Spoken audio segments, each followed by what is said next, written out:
Picture this. You're sitting on your couch and you send a text message to a really good friend. Right. Just a normal text. Yeah, exactly. Nothing major, just checking in, maybe asking a quick question. And you see those three little typing bubbles appear on your screen. Oh, I know that exact feeling. Right. And then they disappear. And then there's nothing. Just silence. Yeah, 10 minutes go by, an hour goes by. Now, if you pay attention to what happens in your body in that specific moment, it's wild. Your stomach drops. Your heart rate ticks up a little bit. Exactly. Instantly, your brain just starts spinning this whole narrative like they are mad at you.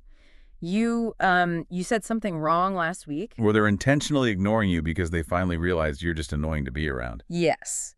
And we jump to the absolute worst possible conclusion in a matter of, literally seconds. It happens so fast. Or consider like a face-to-face interaction. You meet up with someone, they just look a little tired. Yeah, they're just quiet. Right. And the immediate internal reaction is often, it's me. I did something wrong. They don't want to be here with me. Oh, totally. Or you face a minor disagreement over something super trivial, and suddenly it's no longer about the issue at hand. It morphs into this whole, referendum on whether they even respect you as a person. Which is incredibly exhausting. And really, that's what we are unpacking today. Right. The mission of our deep dive today is to get into this document titled, When Assumptions Become Suffering. And it gets to the very root of this exact behavior. It really does. The core argument here is that the vast majority of our daily suffering doesn't actually stem from what happens to us in reality. Which is a huge claim. It is. But it suggests that the suffering stems entirely from what we assume happened. We spend so much of our daily energy trying to, control our circumstances. Oh, yeah. We operate under this belief that if we can just manage all the external events, we can somehow avoid feeling hurt or anxious. Exactly. But this source material redirects our attention inward.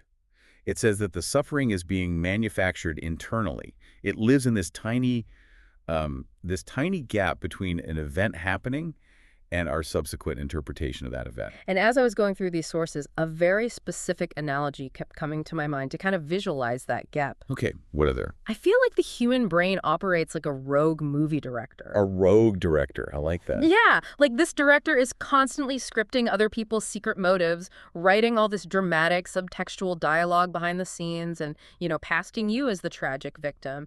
And it does all this without ever asking for anyone's permission. That is painfully accurate. Right, the director just yells, action! And suddenly, you are trapped in a terrible, anxiety-inducing movie of your own making. And the crazy part is you don't even realize you are sitting in a theater. You think the movie is real life. You really do. And the rogue director analogy Yeah. highlights the sheer lack of conscious control we have over this storytelling process. They don't even know we're doing it. No, we don't.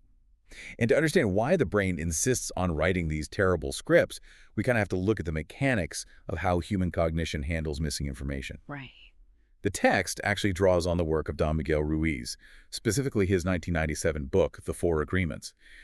And Ruiz points out a fundamental mechanism, which is that the mind completely despises a vacuum. It just cannot tolerate missing data. Exactly. If there is an empty space in our understanding of a situation, the brain will automatically fill it in with whatever material is most readily available. Which, unfortunately, is usually our own lingering insecurities. Almost always. Yeah. So if someone is quiet, that is literally just a neutral lack of data. It's a vacuum. But we rarely just observe the quiet and say, I wonder why they aren't speaking. No, never. We fill the void immediately. We decide they are angry with us, or they are intentionally giving us the cold shoulder.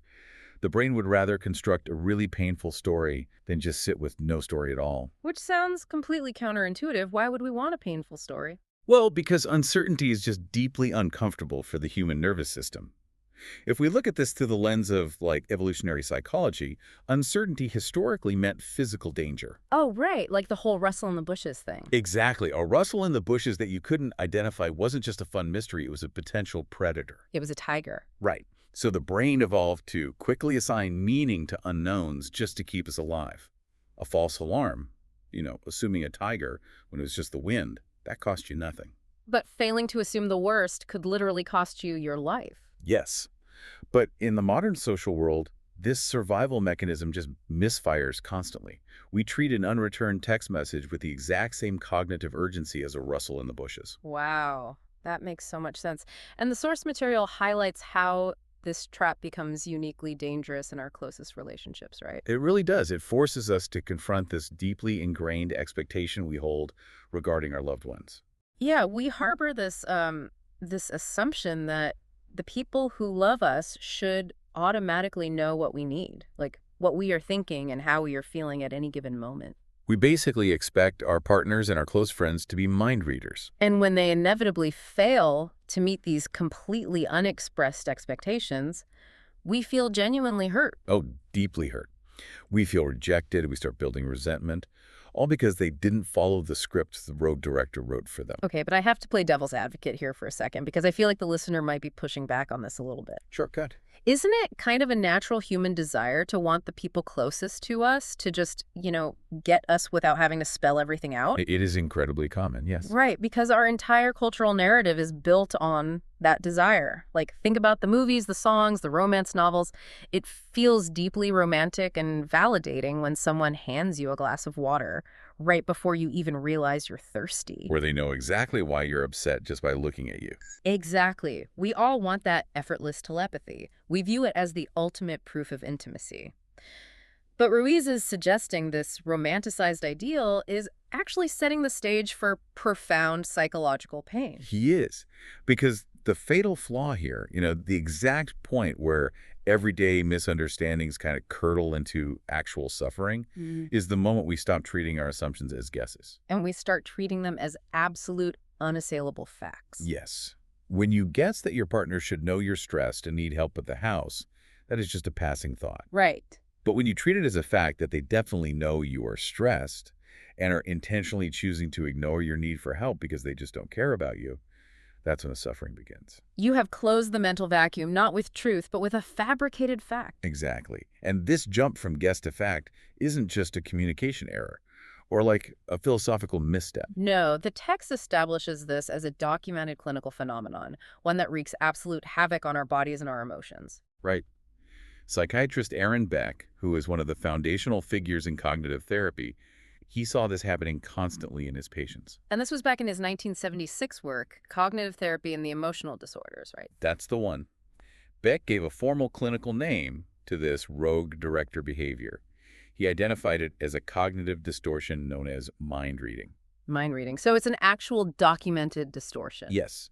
He defined it as the overwhelming tendency to firmly believe that we know exactly what another person is thinking and what their underlying motives are without any empirical evidence to support that belief. Wow. So we project our own internal state onto someone else, and then we completely confuse our projection with reality. That is exactly what happens. The examples the text gives for this distortion are just painfully recognizable. Like, let's look closer at that text message scenario we opened with. Okay, let's do it. The literal objective fact is just time has passed without a reply. That's it. But the mind-reading distortion translates that totally neutral measure of time into a deliberate personal rejection. Or take the tired expression at a meeting. Someone is just physically fatigued. Maybe they were, up all night with a sick kid. Right. But the rogue director in your head zooms in on their face and says they are disappointed in you. And notice the subtle arrogance in that assumption, too. We instinctively assume that we are the center of their universe and that we are the sole cause of their physical state. Oh, man, that is so true.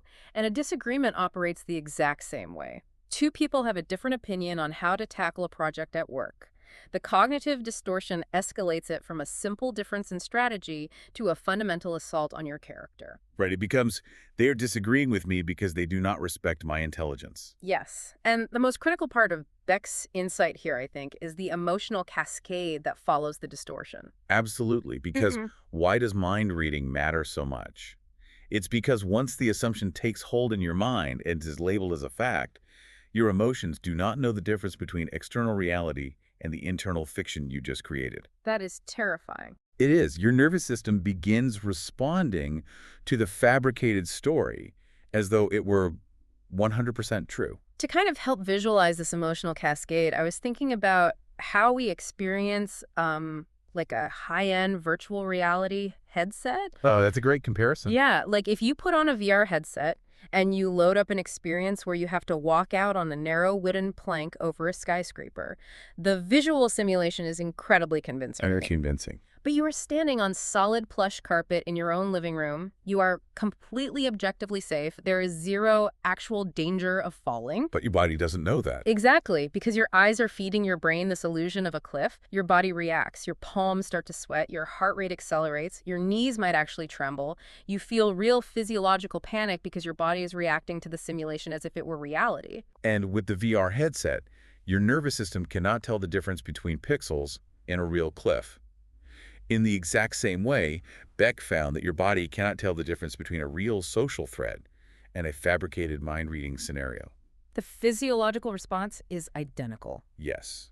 When we assume someone is ignoring us or disrespecting us, we are basically putting on an emotional VR headset. Our emotions react to our fabricated stories with the exact same misplaced, very real physiological panic. So we pick fights, we ruin our own evenings, we sever relationships, all based on a simulation. Because if you convince yourself a friend is intentionally disrespecting you, your body registers that as a threat.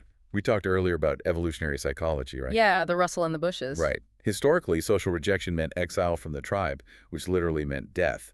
So when you simulate social rejection through mind reading, your body floods with cortisol and adrenaline to prepare you to fight or flee. You become anxious, angry, defensive, or you withdraw entirely. And you are having these intense emotional reactions not because of what the other person actually intended, but entirely because of the meaning you assign to the situation. You are standing in your living room fighting a phantom. That is perfectly said.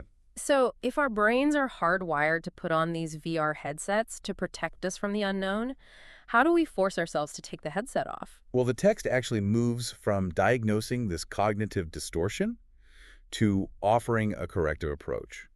And it bridges spiritual wisdom and psychological discipline. Right. It cites a directive from Jesus in the Gospel of John, chapter 7, verse 24. It says, "Do not judge by appearances, but judge with right judgment."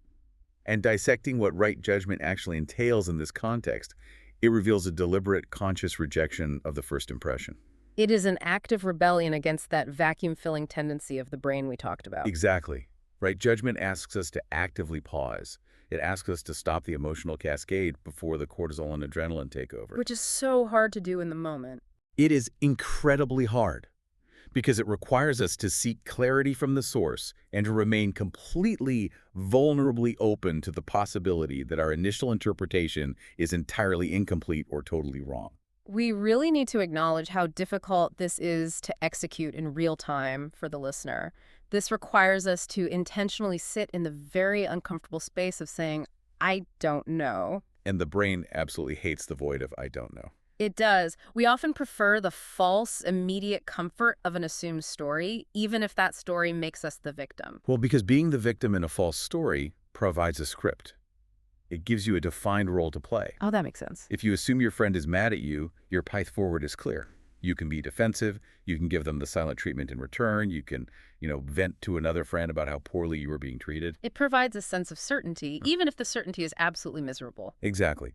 But to simply say, my friend's text bubbles disappeared and I literally have no idea why, that leaves you floating in the void. It feels profoundly vulnerable to not know where you stand. So we routinely choose the certainty of misery over the vulnerability of the unknown. Yes, and that is exactly what right judgment forces us to abandon. So to hit the brakes on this rogue director and force a separation between data and narrative, the sources provide a very practical, almost tactical discipline. They do. It outlines 4 grounding questions that act as an emergency brake. Right. And the goal of these questions is to force the prefrontal cortex, the logical reasoning part of your brain, to step in and override the emotional reaction. Exactly. The first step has to be identifying the raw data, stripping away the narrative. So the first question is simply, what do I actually know? And the second question follows right after, what am I only assuming? The third is there another possible explanation? And the fourth question requires actual action. Has I spoken honestly with the person involved? Let's actually apply these 4 questions to a slightly more complex scenario than the text message. Say you are at a family dinner or a dinner with a group of friends. You've been going through a really tough time at work and you finally start talking about it. And the friend across the table yawns, looks at their phone, and gives you a one-word response. Ouch. Right. Your stomach drops. The internal narrative starts spinning instantly. So, question 1. What do I actually know? Well, the objective data is just that they yawned, they looked at a screen, and they said one word. Exactly. The data is completely devoid of intent. So we move to question 2. What am I only assuming? And in this case, I am assuming they are bored by my problems, they resent me for bringing down the mood, and they are passive-aggressively signaling that I should just stop talking. Which is a huge leap. The gap between the raw data of a yawn and the narrative of passive-aggressive resentment is massive. It is. But running through these questions systematically dismantles that cognitive distortion. It shows you exactly where the facts end and the fiction begins. Then question 3. Is there another possible explanation? If we look outside of our own ego, the possibilities are literally endless. Absolutely. Maybe they were up all night fighting off a migraine. Or maybe they are waiting on an urgent email from their boss and are just incredibly distracted. Maybe they took an allergy pill that is making them drowsy. Right. There are 100 explanations that have absolutely nothing to do with my worth or my conversation topic. And acknowledging those alternative explanations lowers the heart rate. It takes you off the virtual cliff and back onto the solid ground of your living room. The perceived threat is neutralized by alternative possibilities. Then question 4 brings it all back into the real world. Have I spoken honestly with the person involved? And this is always the hardest step. Always. Because have you actually paused and said, hey, I noticed you seem a bit distracted or drained tonight. Is everything okay with you? Most of the time, the answer is no. We've been too busy fighting them in our imaginary simulation to actually communicate with them in reality. We avoid question 4 because honest conversation requires the exact vulnerability we were trying to avoid in the first place. Accusation acts as a shield. Conversation requires dropping the shield. Wow. Yeah, but by asking these 4 questions, you transition from being a passive victim of your own runaway thoughts into an active investigator of reality. You reclaim your agency from the rogue director. You really do. Yeah. And the text concludes with some very vivid metaphors to solidify this transformation. It states that assumptions close the heart around a fabricated story, whereas truth opens the heart to reality. When you assume the worst, you are defensively closing yourself off. It's like a clenched fist. You're preparing for an emotional war based on a rumor. Exactly. But truth, even if the truth turns out to be a really difficult conversation, is open. It deals with what is actually present in the room.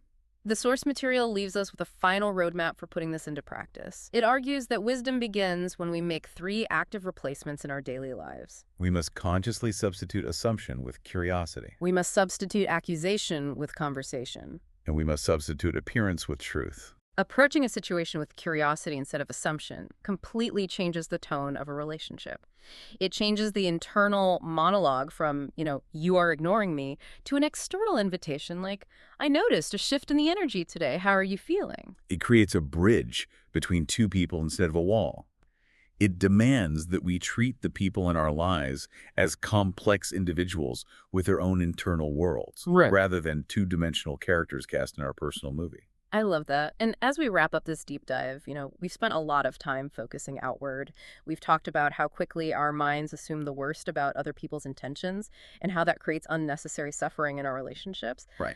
But I want the listener to consider what happens when you apply this entire framework inwardly. Think about the rogue director inside your own head. How often are you unconsciously mind-reading and assuming the worst about your own worth, your own future, your own capabilities? Oh, that is a powerful question. Yeah. We are often much harsher in our assumptions about ourselves than we are about anyone else. Way harsher. We project failure onto our own futures without any empirical evidence whatsoever.